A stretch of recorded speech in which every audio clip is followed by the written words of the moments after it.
어제 묵상한 말씀에서는 요한이 예수님의 계명을 지켜야 한다라고 강조했습니다. 계명을 지키는 것과 그리고 요한이 말하는 형제를 사랑하는 것, 어찌 보면은 아무런 상관이 없는 것 같이 보이지만 사실 둘 다 같은 말이라는 것을 우리가 어제 살펴봤습니다. 왜냐하면 예수님의 계명이 바로 형제를 사랑하라라는 계명이었기 때문입니다. 오늘 본문도 이제 사도 요한이 이 편지를 쓰는 목적을 우리에게 알려주고 있습니다. 12절부터 14절까지 내용을 보면은 우리 모두가 하나님 아버지를 알고 있다, 그런 내용과 그리고 우리가 이미 악한 자를 이겼다라는 내용이 나오고 있습니다. 알고 있다, 그리고 우리가 이미 이겼다. 그리고 그렇기 때문에 15절부터 17절에 보면은 이 세상이나 세상에 있는 것들을 사랑하지 말라. 왜냐하면 우리가 아버지를 알고 이미 악한 자를 이겼기 때문에 더 이상 그 악한 자에 속한 이 세상이나 세상에 있는 것들을 사랑하지 말라라고 강조하는 것입니다. 왜냐하면 세상을 사랑하면은요, 하나님의 사랑이 그 안에 거하지 않기 때문이다라고 설명하고 있습니다. 그리고 그 다음에 18절부터 19절을 보면은요, 요한이 목회하던 그 교회의 상황을 자세하게 이제 쓰고 있습니다. 그때 교회를 회방하는 무리들이 교회 안에 들어와서 교회를 흔들려 하다가 실패했다라는 것을 알려주고 있어요. 그리고 마지막으로 20절부터 29절에 보면 성도들에게 이제 우리는 흔들리지 말고 그리스도 안에 머물러라 라고 말합니다. 그 내용이 이제 오늘 본문 전체의 내용입니다. 그렇다면 이 내용 중에서 15절부터 17절을 우리가 조금 더 깊이 살펴보도록 하겠습니다. 15절, 17절, 15절부터 17절까지를 다시 한 번만 더 읽겠습니다. 시작! 이 세상이나 세상에 있는 것들을 사랑하지 말라. 누구든지 세상을 사랑하면 아버지의 사랑이 그 안에 있지 아니하니. 이는 세상에 있는 모든 것이 육신의 정욕과 안목의 정욕과 이생의 자랑이니 다 아버지께로부터 온 것이 아니요 세상으로부터 온 것이라. 이 세상도 그 정욕도 지나가되 오직 하나님의 뜻을 행하는 자는 영원히 거하느니라. 아멘. 자, 이 말씀을 이해하기 위해서는 이 말씀에서 말하고 있는 세상이 무엇을 의미하는지 정확한 그 정의가 필요합니다. 세상은 우리가 잘 아는 대로 하나님 없이 죄에 빠진 이 세계를 의미하는 거죠. 여러분, 원래 하나님께서 창조하신 세상은 아름다운 세상이었다는 것을 우리가 잘 압니다.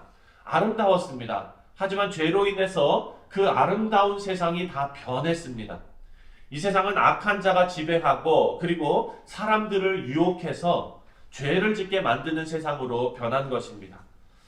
악한 세력의 목적은 단 한 가지이지요. 바로 우리 사람이 하나님과 멀어지게 하는 것입니다. 그래서 오늘 말씀에서도 분명히 하나님과 그리고 세상을 서로 반대편에 서 있다라고 말하고 있습니다. 누구든지 세상을 사랑하면 아버지의 사랑이 그 안에 있지 아니하니. 세상을 사랑하는 것과 아버지의 사랑이 그 안에 있는 것과 이것은 공존할 수 없다는 의미입니다. 자, 마태복음에도 이런 말씀이 나오지요. 한 사람이 두 주인을 섬기지 못한다라고 말하지 않습니까? 하나님을 섬기는 것과 돈을 섬기는 것, 두 주인을 섬길 수가 없다라고 말합니다. 사랑하는 성도님들, 성경은 그렇게 이야기하는데 이제 우리가 우리 현실을 잠깐 한번 생각해 봤으면 좋겠어요. 우리가 신앙생활을 하다 보면, 많은 사람들이 신앙생활을 하다 보면 세상을 사랑하는 것과 그리고 하나님을 사랑하는 것을 둘 다 하려고 할 때가 있지요. 그리고 또 가만히 보면 둘 다를 잘하는 사람도 있는 것 같아요. 여러분, 정말로 지금 신앙생활 오래 하셨는데 정말 하나님 사랑하는 거하고 세상 사랑하는 거하고 동시에 하는 거 불가능합니까? 진짜 불가능하세요? 정말 솔직히 이거 좀 솔직히 방송으로 나가긴 하지만 솔직히 여러분, 이것이 진짜 불가능한 일일까? 솔직하게 나를 비롯한 내 주변에 있는 많은 신앙인들이 세상과 하나님을 동시에 섬기는 것처럼 보이기 때문에 여러분, 우리가 혼란스러운 거예요.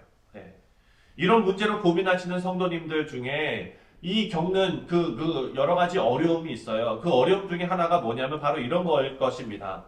온전히 하나님 앞에 내 마음을 드리지 못했기 때문에 내가 의지가 약하기 때문에 내가 하나님하고 세상을 동시에 섬기는 것 같은 모습이 나에게 보이는 것이다 라고 생각할 거예요.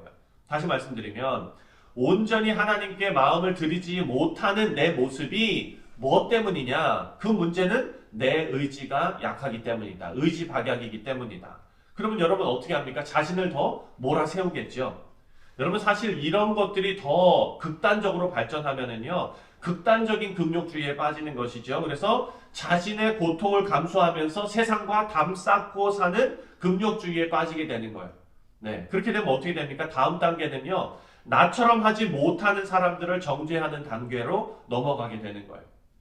제가 예전에 사역을 할 때 청년들 사역을 하는데요. 저는 정말 너무 은혜 많이 받았어요. 우리 청년들 때문에. 왜냐하면 저보다도 더 열정적으로 정말 신앙생활 하는 사람이 있는 거예요.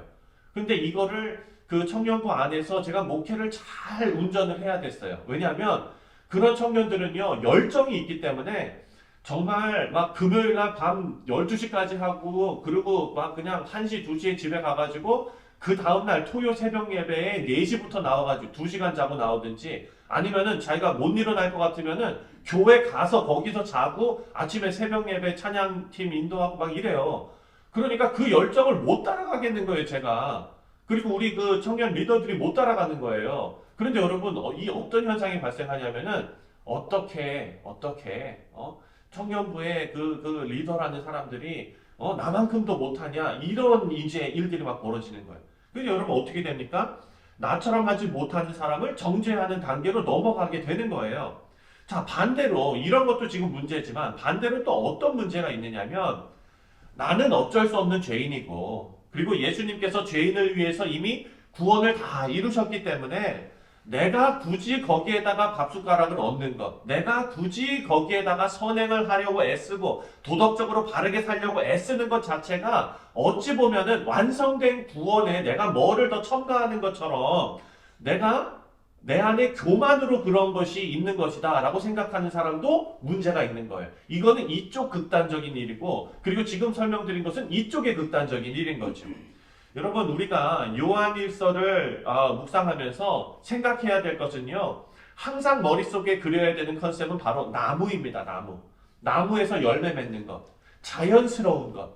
사랑하는 성도님들, 이쪽 극단에 있는 사람들은요, 내가 죄를 많이 지어서 은혜를 더 많이 받아야겠다, 이렇게 생각하는 사람이겠죠? 여러분, 그런 사람에게 바울이 뭐라 그랬습니까? 그럴 수 없느니라 그랬잖아요. 그렇죠?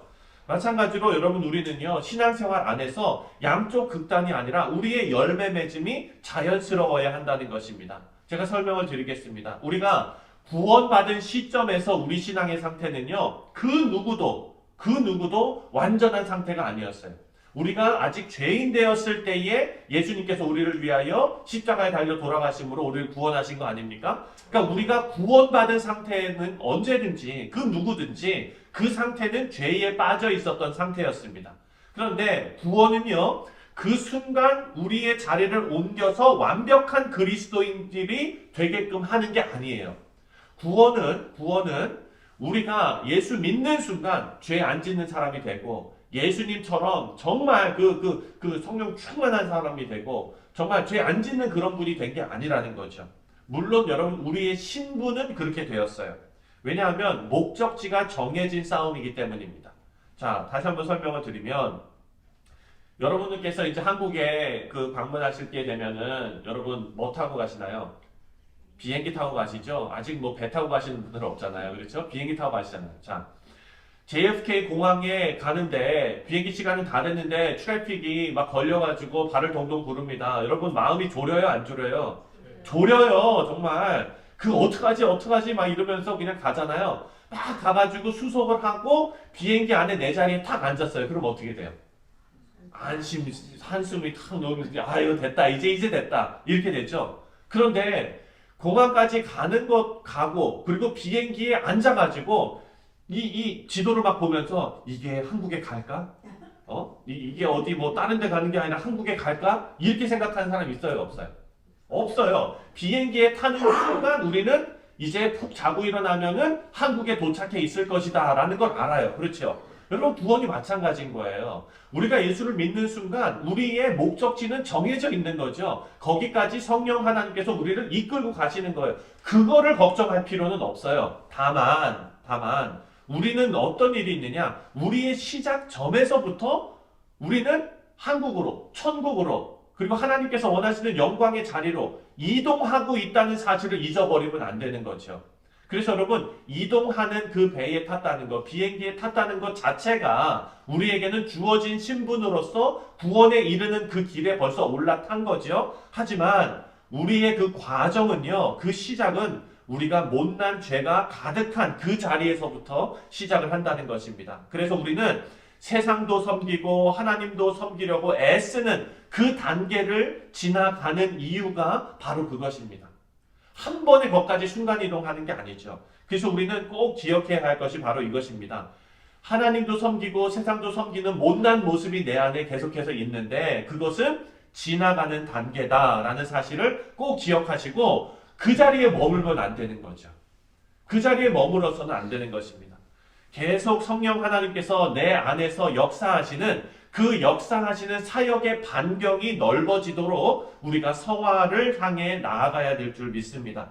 이 성화를 이루면서 세상에 집착하지 말고 하나님을 사랑해야 하는 이유를 요한이 17절에 이렇게 말하고 있습니다. 다 같이 읽겠습니다. 17절입니다. 시작.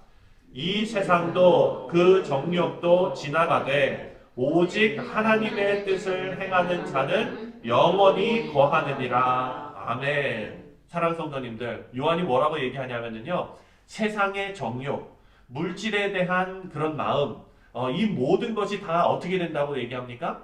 지나간다라고 이야기하고 있습니다. 복음은요, 이렇게 지나가는 세상 속에서 영원한 하나님을 믿고 의지하는 것임을 우리에게 알려주고 있습니다. 우리 성도님들, 세상에 마음 뺏기지 마시기 바랍니다.